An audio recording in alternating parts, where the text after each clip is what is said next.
L'edizione 2020 di Venezia da Terra è stata un'edizione da tutto esaurito. Tutti gli eventi hanno raggiunto il sold out e questo ci riempie di gioia. Vuol dire che il nostro pubblico ci segue, vuol dire che Venezia da Terra è giunto finalmente a una maturazione.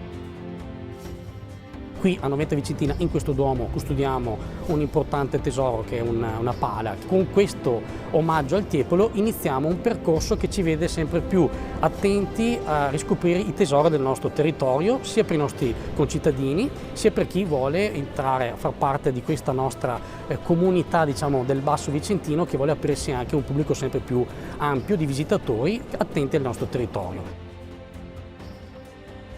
Venezia da Terra 2020 è una bellissima scommessa vinta.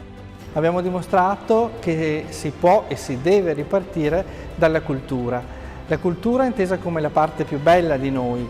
È stata davvero un'esperienza molto bella, molto arricchente, nonostante le difficoltà dell'organizzazione in questo tempo di emergenza.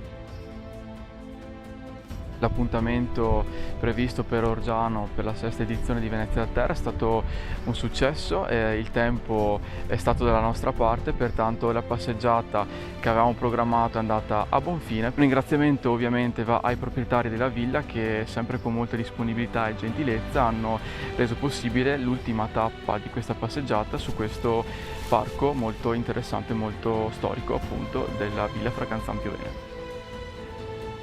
Siamo particolarmente contenti perché siamo riusciti a promuovere anche quest'anno il festival nonostante le difficoltà che abbiamo incontrato. Abbiamo voluto però proseguire il nostro percorso culturale, abbiamo voluto offrire questo nuovo messaggio di speranza e di fiducia alle nostre comunità. L'Archibugio Compagnia Teatrale è molto fiera di essere partner di Venezia da Terra Festival della Storia. C'eravamo fin dall'inizio con le stanze della storia, ci siamo tornati quest'anno dando la voce a Giambattista Tiepolo ed è stato veramente un motivo d'orgoglio per noi, quindi speriamo di rimanere a collaborare ancora con Venezia da Terra anche nei prossimi anni.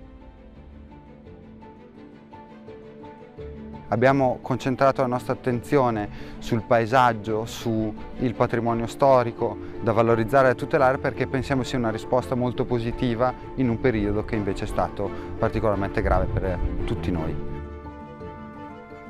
Siamo arrivati all'ultimo appuntamento del Festival 2020 Venezia da Terra con la presentazione della mostra pittorica di Elisa Santoro e Salvatore Uccello, due giovani fotografi milanesi, i quali negli ultimi anni, dal 2014 fino all'anno scorso, 2019, hanno girato in più paesi d'Europa e hanno fotografato i cambiamenti che sono successi praticamente negli ultimi 30 anni.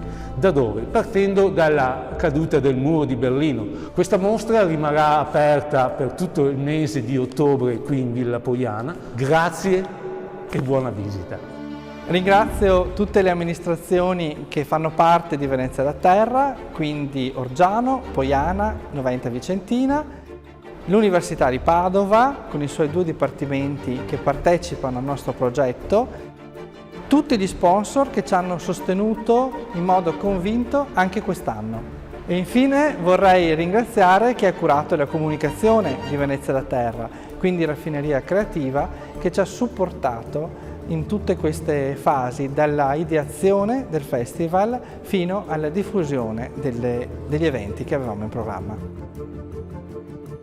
Con questo auspicio, con questo risultato raggiunto in questo 2020, noi guardiamo avanti per il nostro festival che auspica per il 2021 di diventare un festival d'area e di coinvolgere sempre nuovi territori e sempre nuovi comuni perché molte sono le comunità da raccontare, molte sono le loro storie da raccontare.